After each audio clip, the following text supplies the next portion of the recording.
Didn't expect this one, did you?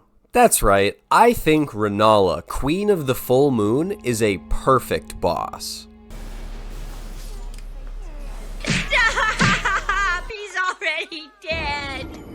Now before we get to the main feast, let me briefly mention the absolute bangin' area before her, Raya. After a Hobbit-styled heist of a key, you can finally gain access to this amazing legacy dungeon, and let me just say, what a cool as fuck place to be! From the get-go, the atmosphere here is just phenomenal. It has such an enormous verticality, constantly traversing higher and higher until you get to the final boss at the top, the point closest to the stars. Even though it's essentially a magic school, there's a lot of other memorable locations you go through that aren't just hallways and classrooms. Like the graveyard, the garden yard. Let's go with that. The rooftops, the massive ball staircase, and of course, the elevator/water wheel in the middle. All these elements combine to make Raya feel so magical?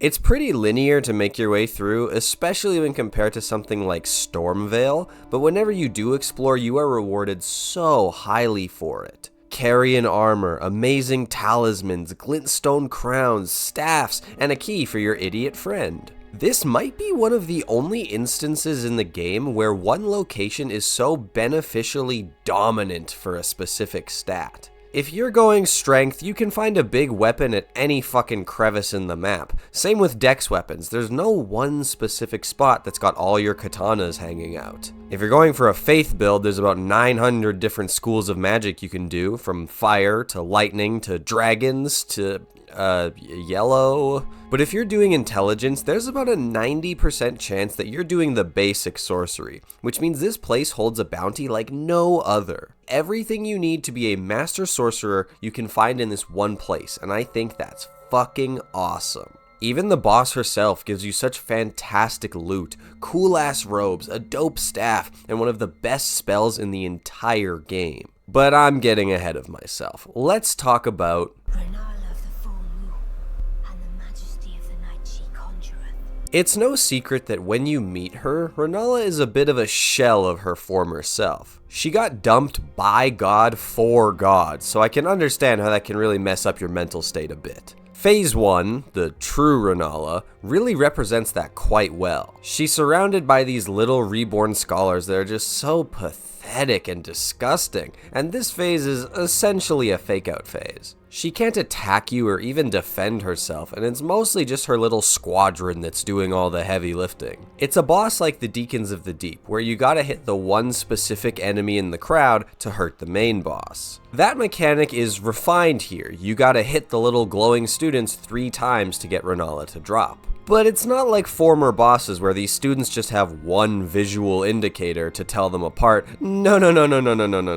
This boss room has nooks and crannies, so they wanted to make sure that you can tell where these enemies are. So instead of just one way to tell, there's now 3. Obviously they're fucking glowing yellow. This is the most blatant hit me with a sword bubble I've ever seen. Secondly, they'll constantly sing a lullaby when you get near them, giving you an audio cue as well as a visual one. This way? Aha, gotcha. Now, if somehow you happen to be facing the wrong way and playing the game on mute, don't worry, they thought of that too. These little sweetings are also the only ones in the arena to throw books at you, so when you get hit in the ass with a dictionary, you know it's who you're looking for. The little students who aren't glowing are the ones causing shenanigans, keeping you away from getting closer to Rennala. Biting ankles, breathing fire, dropping a fucking chandelier on your skull. All coming together in a beautiful symphony of chaos under the stars. These types of bosses are notoriously disliked in the Souls community, since it's more of a puzzle than a warrior with a big stick that hits hard. But isn't it fitting that the final boss of the Seat of Knowledge and expanding your mind is a puzzle boss that focuses on using your brain, rather than, I don't know, some sort of like wizard duel or something? Oh, what's that? Normally when I play these games, my go-to is a dex build and spamming the roll button with 0 ranged options, so spellcasting bosses are typically the bane of my existence. cause fighting them all feels the same. Spam you with projectiles from a distance, then when you finally get in, they're near hopeless in melee range, so they either lose or teleport away. It's a fine gameplay loop, but it's been done way too many times. Rennala once again improves on this though. Rather than teleporting away, her go-to move is to backstep. She still absolutely gets away and accomplishes her goal, get distance and spam projectiles. But because it's not a teleport, the pace of the fight doesn't grind to a halt. You can continue chasing her, and it's actually the best way to beat her, taking control of the fight yourself by determining the pace and taking advantage of her disadvantages.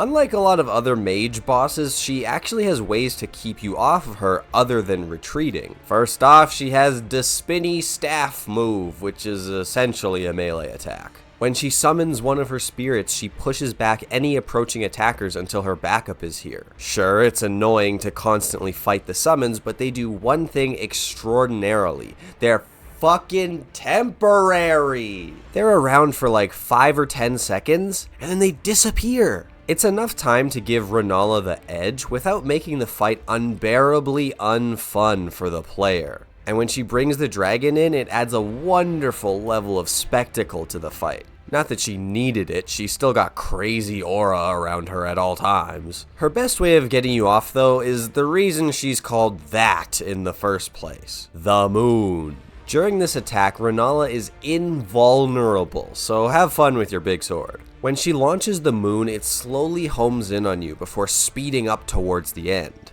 It's easy enough to avoid by running away, but that just gives her exactly what she wants in creating more space between you two. And don't try and tank it, just don't. And with an even extra dunk on any pathetic wannabe wizards, the moon eats any other projectiles and spells. Like, come on man, that's peak. So in one signature move, she has not only a big damaging attack, but a way to turn the tides of battle and make it more advantageous for herself, and it's thematically appropriate? Yeah, she's the GOAT, you can't convince me otherwise. The reason I ultimately say that Rennala is a quote, perfect boss is because of how she takes flaws that previous boss archetypes have and flips or fixes them. A Where's Waldo ass gank boss where you find the correct one to hit? Boom, they're easier than ever to find and it's always a set amount and the other gremlins in the gank can't move a lot to flank you. They still have melee and mild range attacks, but they're always treated as more of a nuisance than as a main threat.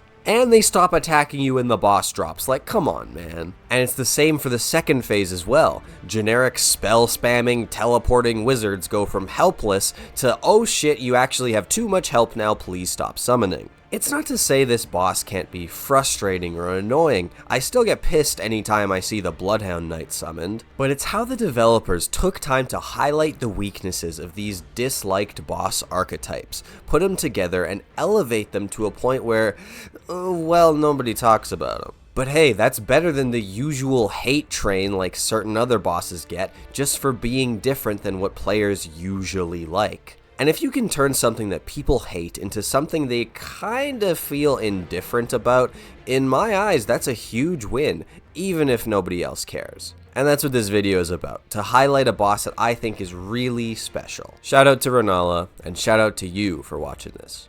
Love ya, bye.